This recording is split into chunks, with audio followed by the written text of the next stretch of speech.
שיר מזמור לאסף. אלוהים, אל דומי לך, אל תחרש, ואל תשקוט אל. These verses of Tehillim, written thousands of years ago by King David, demand that God not be silent in the face of those trying to kill his people. And standing here on the blood-soaked ground of Auschwitz, the silence is deafening. If this place could talk, it would tell the greatest tragedy, and it would tell of the worst crimes in human history. The train tracks that we walked on would share the prayers of Hungarian, Polish, Italian, and Greek Jews transported like cattle to their deaths.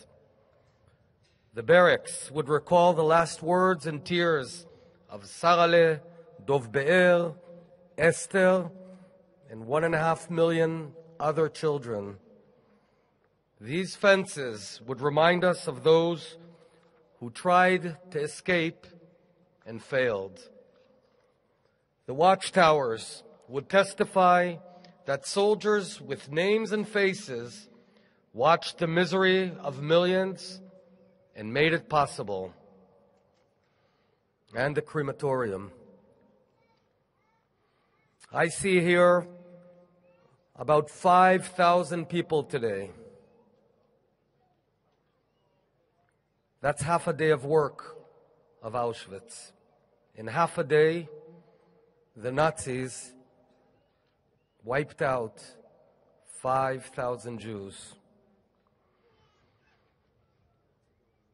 And walking here, I couldn't avoid thinking, there's only 4 gas chambers.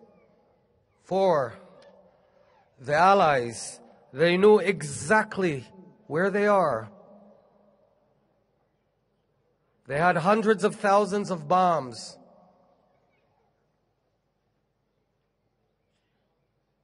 One bombing attack could have stopped the killing in 1943, in 1944, and they didn't.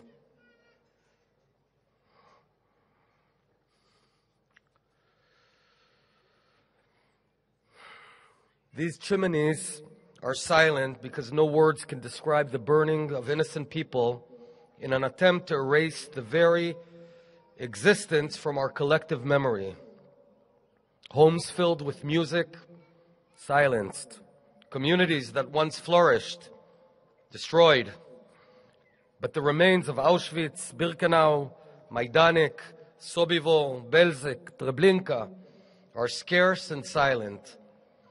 Little remains from the ghettos of Lodz, Vienna, Slonim, Minsk, Prague, or Paris. So we gather information from the diaries of the deceased, from books of historians, and from the testimonies of those who survived, like Rabbi Lau. However, those survivors are slowly passing away, taking their personal stories and testimonies with them. It's only a matter of time before the last survivor, the last witness, passes away. I want to urge you, participants from all around the world, talk to the survivors here today. Listen to them. Remember their names, their stories, and their faces. Sadly, there are people who are trying to rewrite history and alter the facts. Some deny the Holocaust even happened. Others try to scale it down. They continue where the Nazis failed. They make it as though millions of Jews with parents, friends, wishes, and fears never existed. But they're wrong, they're evil, and they will fail. So talk to the survivors so one day you can tell your grandchildren, I was at Auschwitz with a survivor of the Holocaust, of the Shoah. That's our responsibility. That's our mission. I'm here as a representative of my family. My grandmother, Michela, and my grandfather Israel Irvin Lefko, who lost their entire families at the Shoah. My wife Gilat's grandfather Eli, who as a teenager, he had a non-Jewish appearance, so he protected and fed his mother and two brothers in the forest for years. He moved them every 2 weeks from one hiding place to another. And only weeks before the liberation, one day he was coming home and he saw two local teenagers laughing and saying to him, "We just murdered your family." He ran to the hiding place and he found his mother and two brothers murdered. He never forgave himself. He felt that he left them 3 weeks instead of 2 weeks in one place. I remember, he never forgave himself. And Gilat's grandmother, Clara, who as a child hid as a Christian girl and was the sole survivor of their family. I named my two daughters, Michal Clara, Avigail Elia, on their names after them. I have here a piece of embroidered fabric that was made by my mom's cousin, Tzila, who was murdered. This is an original embroider of Tzila, my mother's cousin. She sent it out of Poland, and the last letter, it's hanged next to me in my office. So every morning when I come, I remember to be a proud Israeli, a proud Jew. I'm here also as a representative of the Israeli government.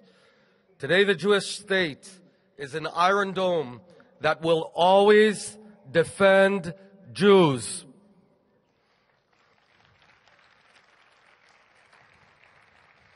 I'm also here as Minister of Education of Israel, joined by ministers from across Europe.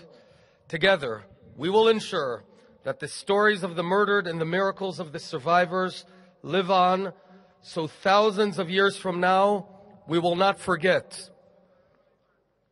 You can see I'm not shaven because it's an act of mourning to remember the destruction of our second state. We had a state 2,000 years ago. We lost it. So we still remember. And we will remember. This is not only a Jewish mission. It's not only an Israeli mission. This is a universal mission. In the words of Elie Wiesel, who made himself a voice for those who could not speak, he said, "To forget is to kill twice. We will not forget. Netzach Yisrael lo yeshaker velo yinachem. Leolam lo nishkach. Am Yisrael chai."